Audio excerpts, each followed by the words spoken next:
નમસ્કાર, અમારી news channel news for Kathiawad ને લાઈક કરો, શેર કરો અને સબસ્ક્રાઇબ કરો.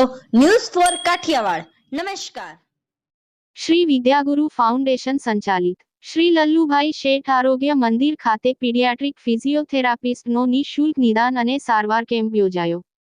સાવરકુંડલા માંગ શ્રી વિદ્યાગુરુ ફાઉન્ડેશન સંચાલિત શ્રી લલ્લુભાઈ શેઠ આરોગ્ય મંદિર ખાતે પીડિયાટ્રિક ફિઝિયોથેરાપિસ્ટનો નિઃશુલ્ક નિદાન અને સારવાર કેમ્પ યોજાયો હતો, જેમાં ભાવનગરથી પીડિયાટ્રિક ફિઝિયોથેરાપિસ્ટ ડો. કૌશલ ભટ્ટ દ્વારા બાળકોને તપાસવામાં આવ્યા હતા અને જરૂરી માર્ગદર્શન પૂરું પાડ્યું હતું. અને પીડિયાટ્રિક ફિઝિયોથેરાપિસ્ટને ક્યારે મળી શકાય, જેમ કે બાળકનો ધીમો વિકાસ, જેમ કે બાળક બોલતા બેસતા કે ચાલતા ન શીખ્યું હોય, બાળક પગની એડી ઊંચી રાખીને ચાલે, બાળક ચાલે ત્યારે ઘૂંટણ પાછળ જાય, બાળક ચાલતું કે દોડતું વારંવાર પડી જાય, બાળકને પેન પકડવામાં, લખવામાં, ભણવાનું સમજવામાં તકલીફ પડે, જીનેટિક રોગોને કારણે ધીમો વિકાસ, મણકાની તકલીફો, સ્કોલિયોસિસ, કાયક્રોસિસ વગેરે અને મણકાની જન્મજાત ખોડખાંપણ સહિતની તકલીફો હોય ત્યારે પીડિયાટ્રિક ફિઝિયોથેરાપિસ્ટને મળી શકાય તેમ જણાવ્યું હતું.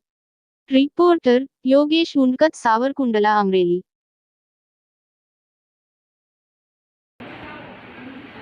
નમસ્કાર.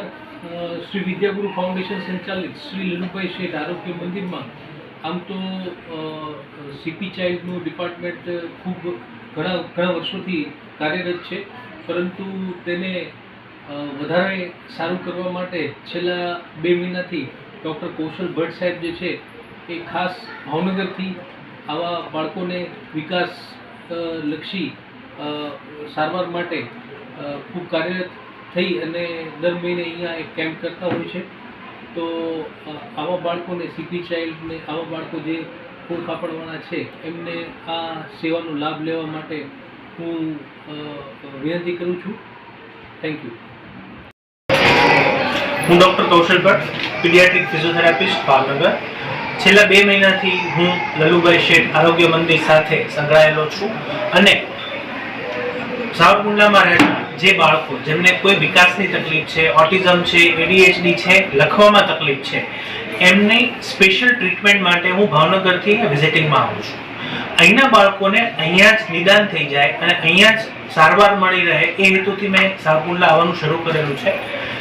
મારા ગયા પછી અહીંના લલ્લુભાઈ શેઠ આરોગ્ય મંદિરના ફિઝિયોથેરાપિસ્ટ આ ટ્રીટમેન્ટ અહીંયા શરૂ રાખે છે અને સમયાંતરે મારી સાથે વાત કરીને ટ્રીટમેન્ટમાં થતા ફેરફારોની આગળ કેવી રીતે વધી શકાય એ થતું રહે છે. એટલે સાવરકુંડલાના બાળકોને અહીંયા જ સારી સારવાર મળી રહે એ હેતુથી લલ્લુભાઈ આરોગ્ય મંદિર અને અમે કાર્યરત છીએ.